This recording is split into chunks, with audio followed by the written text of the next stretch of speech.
যারা short video upload করো তারা কিন্তু আনন্দে নাচতে পারো, কারণ ইউটিউব এমন একটা আপডেট নিয়ে আসতে চলেছে, আপডেটটি প্রায় চলে এসেছে বলা চলে, যে শর্ট কন্টেন্ট ক্রিয়েটরদের ভিডিওর মধ্যে এখন মিলিয়ন্সে ভিউজ আসবে। ঠিক আছে, আগে আমাদের শর্ট ভিডিওর মধ্যে 5,000 10,000 ভিডিওর মধ্যে ভিউজ এসে কিন্তু ভিউজ থেমে যেত, কিন্তু এখন আর তা হবে না, কারণ শর্ট ভিডিওর মধ্যে এমন একটা আপডেট ইউটিউব নিয়ে এসেছে, যে আপডেটের সাহায্যে আমরা আমাদের শর্ট কন্টেন্ট ক্রিয়েটররা যারা রয়েছি তারা কিন্তু খুব সহজেই শর্ট ভিডিওর মধ্যে ভিউজ নিয়ে আসতে পারবো মিলিয়ন্সে। ঠিক আছে, তো এখানে আমি ইউটিউবটি ওপেন করে নিচ্ছি। ঠিক আছে, ইউটিউবটি ওপেন করে নেওয়ার পর আমি তোমাদেরকে দেখিয়ে দিচ্ছি যে কীভাবে এখন থেকে শর্ট ভিডিওর মধ্যে বেশি পরিমাণে ভিউজ আসবে বা মিলিয়ন্সে ভিউজ আসবে। ঠিক আছে, তো আমি এখানে শর্ট ভিডিওর মধ্যে যদি একটা প্রেস করে দিই, এখানে দেখুন এই যে শর্ট ভিডিওটা চলে আসলো। ঠিক আছে, এই শর্ট ভিডিওটা চলে আসলো।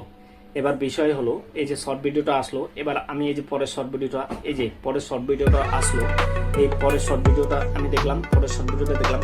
তোমরা যদি এখন থেকেই তোমরা একটা ভিডিও শর্ট ভিডিও আপলোড করলা, আপলোড করার পর দর্শকরা যদি এই যে এখানে স্কিপ করে করে চলে যায়, সেক্ষেত্রে কিন্তু তোমার ভিডিওটার মধ্যে একটা ভিউজ কাউন্ট হয়ে গেল। এই যে একটা স্কিপ করে করে চলে গেল, একটা ভিউ কাউন্ট হয়ে গেল, একটা ভিউ স্কিপ করে চলে গেল, একটা ভিউ কাউন্ট হয়ে গেল।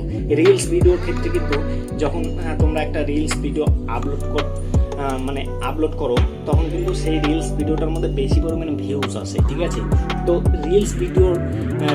রিলস ভিডিওর ক্ষেত্রে কিন্তু এই এমনটা হয় যে একটা স্কিপ করে চলে গেল, সেক্ষেত্রে একটা ভিউজ কাউন্ট হয়ে গেল। ঠিক আছে, একজন স্কিপ করে চলে গেল, একটা ভিউজ কাউন্ট হয়ে গেল। কিন্তু ইউটিউবের ক্ষেত্রে কিন্তু সেটা নয়। ইউটিউবের ক্ষেত্রে কি হয়, ইউটিউবের ক্ষেত্রে ধরো তোমরা এখানে ইউটিউবের ক্ষেত্রে যদি তোমরা ধরো এখানে কি হচ্ছে শর্টস, এখানে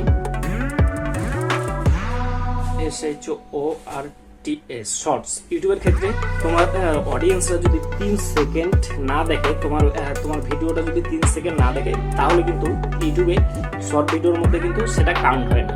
তোমার শর্ট ভিডিওর মধ্যে ভিউজ হিসাবে সেটা কাউন্ট হয় না। 3 সেকেন্ড না দেখলে সেই ভিডিওটা তোমার ভিউজটা কাউন্ট হবে না। কিন্তু রিলস ভিডিওর ক্ষেত্রে কি হয়, রিলস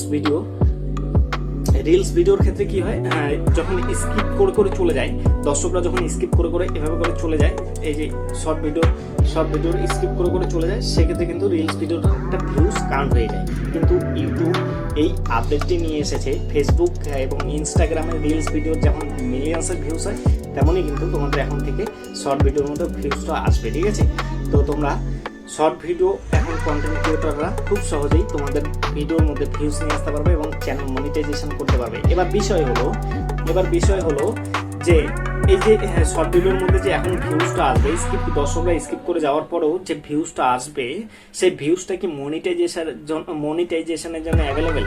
সেই ভিউটা কি মনিটাইজেশনে কাউন্ট হবে? দেখুন বন্ধুরা, একটা শর্ট ভিডিওর মধ্যে যদি 3 সেকেন্ড, এখানে দেখুন 3 সেকেন্ড যদি তোমার শর্ট ভিডিওটা দেখে, সেক্ষেত্রে কিন্তু সেই শর্ট ভিডিওটার যে ভিউজটা আসলো, সেটাই কিন্তু তোমার শর্ট ভিডিওর মনিটাইজেশনে কাউন্ট হবে। ঠিক আছে, এবার স্কিপ করে করে যে ভিডিওগুলোর মধ্যে ভিউজগুলো আসবে, তোমার স্কিপ করে করে যে ভিডিও, এই যে ধরুন এই যে ভিউটা যে কাউন্ট হয়ে গেল, স্কিপ করে 3 সেকেন্ড না দেখার ফলেও কিন্তু ভিউটা কাউন্ট হয়ে গেল, সেটা কিন্তু তোমার ভিডিওতে মানে চ্যানেল মনিটাইজেশনের জন্য প্রযোজ্য নয়। ঠিক আছে, 3 সেকেন্ড দেখার পরেই যে ভিউটা তোমার চ্যানেলের মধ্যে আসবে বা যে ভিডিওটার মধ্যে আসবে, সেটাই কিন্তু মনিটাইজেশনের জন্য অ্যাভেলেবেল নয়। কিন্তু তোমার ভিডিওর মধ্যে সেই ভিউগুলো যদি মনিটাইজেশনের জন্য প্রযোজ্য নাও হয়, সেক্ষেত্রেও কিন্তু তোমার লাভ আছে, কেননা তোমার ভিডিওটার মধ্যে ভালো পরিমাণে ভিউজ নিয়ে আসতে পারছো তুমি রিলস ভিডিওর মধ্যে। রিলস ভিডিও যেমন ভাইরাল হয়, তেমনই তুমি শর্ট ভিডিও এখন থেকে ভাইরাল করতে পারবে। ঠিক আছে, তো এটা একটা দারুণ আপডেট ইউটিউব নিয়ে আসতে চলেছে। তো বন্ধুরা, আপডেটটি কেমন লাগলো অবশ্যই আমাকে কমেন্ট করে জানাও। আমার ভিডিওটি ভালো লাগলে লাইক করবে, চ্যানেলে নতুন নয় চ্যানেলটিকে সাবস্ক্রাইব করে পাশে থাকবে। অলরেডি যারা সাবস্ক্রাইব করেছেন তাদেরকে থ্যাংক ইউ সো মাচ। তো চলুন বন্ধুরা, সবাই সুস্থ থাকবেন, ভালো থাকবেন, সাবধানে থাকবেন। দেখা হচ্ছে পরবর্তী কোনো ভিডিও।